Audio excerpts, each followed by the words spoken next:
কোম্পানির নতুন একটা ভিডিওতে সবাইকে অনেক ওয়েলকাম। ঘড়ির কাঁটায় দেখো এখন 7:30 পেরিয়ে গেছে। আজ বুধবার 8ই মে, আর অর্ঘ্য এখন বেরিয়ে যাচ্ছে দেশের উদ্দেশ্যে। হ্যাঁ, অর্ঘ্য যাচ্ছে ইন্ডিয়া। ও আজকে যাবে লখনৌ। তো ওর একটা অফিসিয়াল ট্যুর আছে, ও একদিনের জন্য লখনৌ যাবে। তো যাওয়া আসা মিলিয়ে প্রায় 3 দিন মতো লেগে যাচ্ছে। আর ওদিকে আলিশা ঘুমোচ্ছে। ও বাবাকে এভাবে বেরিয়ে যেতে দেখলে ভীষণই কান্নাকাটি করবে, তাই ওকে আর ডাকিনি। তো এদিকে দেখো অর্ঘ্য বেরোবার আগে সন্ধেটা দিয়ে গেছে। আর দেখে নি, হ্যাঁ আলিশা দেখো এখনো ঘুমোচ্ছে। চলো এই ফাঁকে আমি চট করে চাটা খেয়ে নিই। তো আমি কিন্তু দুধ চা খেতে ভীষণই পছন্দ করি, কিন্তু এই সন্ধেবেলার দিকটায় যখন খুব তাড়াহুড়ো থাকে, এই চট করে গ্রিন টি বা যাই হোক একটা টি ব্যাগ দিয়ে চা বানিয়ে নিই। তো দেখতেই পাচ্ছ গরম জলটা করে নিলাম, আর টি ব্যাগ দিয়ে দেবো, ব্যাস একটু মধু দিয়ে দেবো, হয়ে গেল চা খাওয়া। আর আমি একদমই শুধু চা খেতে পারি না, চায়ের নেশা ভীষণ, কিন্তু শুধু চাটা খেতে পারি না, সাথে কিছু না কিছু টুকটাক লাগে। এদিকে দেখো নিয়েছি কিছু ক্র্যাকারস বিস্কুট আর জিরা বিস্কুট। এই ক্র্যাকারগুলো হলো আমাদের ওখানে ক্রিম ক্র্যাকারের মতন। আর এদিকে দেখো আলিশাও উঠে গেছে। তো ওর জন্য সকালে একটু পাস্তা বানিয়েছিলাম, তো সেটাই এখন একটু গরম করে নিচ্ছি। ও আমাকে বিস্কুট খেতে দেখে ওরও ইচ্ছা হয়েছে, আর সেটা তো হবেই, ও খেতে বিস্কুট পছন্দ করে। আবার মাঝে মাঝে বিস্কুটগুলো নিয়ে কুটি কুটি করে রেখে দেয়। আর এদিকে মনে হয় না একটা বিস্কুট খাওয়ার পর ও পাস্তাটাই পুরোটা খাবে, আমাকেই খেতে হবে। তো দেখো এক হাতে বিস্কুট আর এক হাতে পাস্তার প্লেট নিয়ে ওর এখন এক্সপেরিমেন্ট চলছে। তো আলিশা ওইদিকে খেলছে, আমি চলে এসেছি এখন কিচেনে। প্রথমেই বসিয়ে দিলাম কিছুটা আলু সিদ্ধ করতে রাইস কুকারে, কারণ রাত্রে ভাবছি অনেক ব্রেড পড়ে আছে, তো স্যান্ডউইচ বানিয়ে নিই। আজকে কিছুটা হাতে সময়ও আছে। তো এখন দেখো এগুলো নিয়ে নিয়েছি, আর এগুলোকে অল্প করে কুচিয়ে নেব। তো জানি না আলিশা খাবে কি না, ওর জন্য একটু লঙ্কা ছাড়া বানাবো। তো প্রথমেই প্যানটা গরম করে দিয়ে দিলাম কিছুটা তেল। ব্যাস যা এবার কুচিয়েছিলাম আর আলু সিদ্ধ আর প্রত্যেক দিনের যে মশলা, এগুলোই দিয়ে দেবো।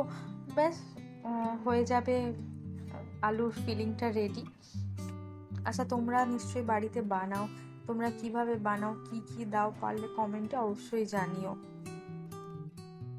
আমি কিন্তু এটার মধ্যে লঙ্কা গুঁড়ো একটুও দিলাম না, দেখো আমি তার বদলে দেব একটু গোলমরিচের গুঁড়ো, আর একটু দিয়ে দেব গরম মশলা। আর আলুটা দিয়ে বেশ খানিকক্ষণ কিন্তু এটাকে ভাজা করব। তো আজকে রাত্রে এখানে প্রায় ওই 12:30টার দিকে অর্ঘ্যর ফ্লাইট, আর ও ফিরবে শুক্রবার দিন রাত্রিবেলা। মানে দেখতে গেলে 3 দিন হয়েই যাচ্ছে। তো এখন মনে হচ্ছে এই 3টে দিন আমি আলিশাকে নিয়ে কি করে থাকবো। তো এদিকে দেখো শেষে একটু ধনেপাতা কুচিয়ে দিয়ে দিলাম, কারণ মশলাটা দেখে বুঝতেই পারছো একদম সুন্দরভাবে ভাজা হয়ে গেছে। তো দেখো এটা ভালো করে মিশিয়ে নিলাম। এরপর কিছুটা দিয়ে দেবো সস, আর লবণটা একটু কম লাগছে, টেস্ট করে দেখলাম, তাই কিছুটা লবণ আর সস ভালো করে এর সাথে মিশিয়ে নিলাম। এরপরে আমি কি করব, আমার জন্য মশলাটা একদিকে সরিয়ে রেখে এই দেখো এখানে একটু কাঁচা লঙ্কা কুচিয়ে নিয়ে নিলাম, আর ওইদিকে অল্প একটা স্যান্ডউইচ বানানোর মতো আলিশার জন্য ফিলিংটা রেখেছি। আর এদিকে বসিয়ে নিলাম তাওয়া, একে একে ব্রেডগুলো সেঁকে নেব। তো এখানে দেখো একটা করে চিজ স্লাইস দিয়ে স্যান্ডউইচগুলো বানিয়ে নেব, ব্যাস আর কিছুই না। এরপরে বাটার দিয়ে ভালো করে আরেকবার করে সেঁকে নেব। তো এগুলো প্রায় রেডি হয়েই গেল। টুকটুক করে বানাতে বেশ খানিকটা সময়ও লেগে গেল। আর এদিকে আলিশা একবার করে আসছে, দেখছে মা কি করছে আর কি সব বলে যাচ্ছে, যেগুলো আমি বুঝতে পারছি না। তো এই হলো, ব্যাস রেডি হয়ে গেল। বাটার দিয়ে আরেকবার ভেজে নেব। আর এর সাথে একটু কফি হলে বেশ জমে যেত, কিন্তু বানাতে একদমই ইচ্ছে করছে না, আরেকবার ভাবছি বানিয়ে নিই। তো আরেক দিকে দেখো আমি বসিয়ে দিয়েছি দুধ গরম করতে, আর ওই দিন বাজার করতে গিয়ে লেজের এই ফ্লেভারটা পেলাম। এগুলো এখানে প্রায় সব জায়গায় পাওয়া যায় না, তো এটা যখনই পেয়েছি নিয়ে নিয়েছি। এদিকে আলিশার প্লেটটাও সাজিয়ে নিয়েছি ওর কিছু চিপস দিয়ে, এদিকে আমার প্লেটটাও নিয়ে নিয়েছি, আর এইদিকে দেখো গরম গরম কফি একদম রেডি হয়ে গেছে।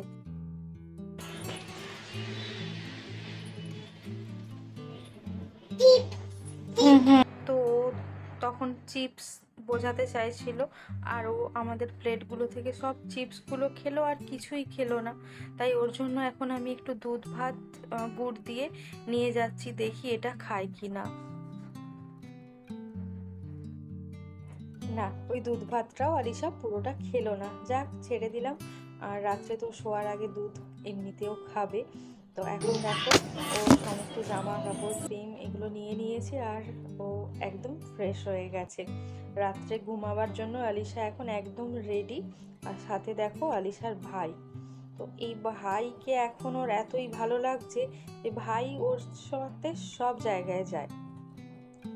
তো চলো, ভিডিওটাও আজকে এখানেই শেষ করছি। সবাই ভালো থেকো, সুস্থ থেকো, আর ভিডিওটা কেমন লাগলো অবশ্যই করে কমেন্টে জানিও। আর চলো তাহলে দেখা হচ্ছে পরের কোনো একটা ভিডিওতে, ততক্ষণের জন্য টাটা।